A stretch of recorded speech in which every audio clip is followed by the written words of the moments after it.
So one of my technologies is hhmi Biointeractive, and this website has tons of different interactives, but the one I chose for this video particularly was human origins.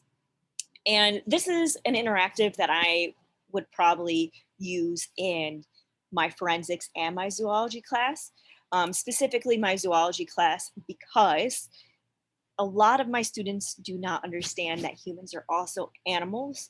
And I think making that connection between humans and other animals is very, very important.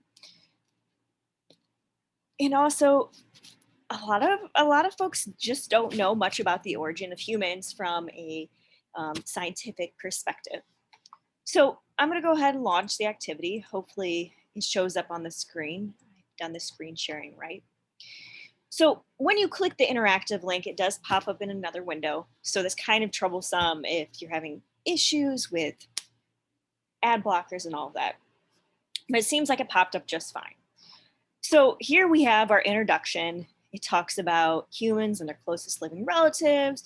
It talks about different traits of humans and when they first evolved, and it invites us to dig a little deeper. And so this interactive over here, you'll see million years ago, 6 million years ago. That's what we're going to look at. So we're going to hit begin. And we are going to see our chimp friends and us pop up, modern day humans and modern day chimps.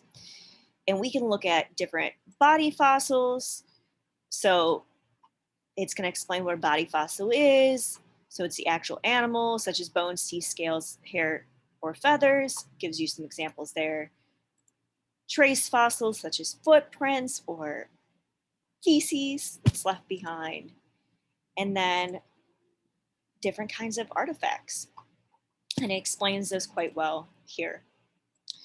So you have all these nice little explanations. And then if you see, you go over here to the left, you get a little chisel, and you can go down to the next layer. That's not what I meant to click on. So we'll click on body fossils. And it's going to show us our next human relative, Homo erectus. Click on that. Oh, we've got to answer correctly first. So again, this is interactive. So you go through all this, comparing pelvis shapes and whatever. You can compare arm lengths and all that stuff too. And you can keep on digging down, and it will show you different layers and, you know, the evolutionary history of humans and also our closest relatives.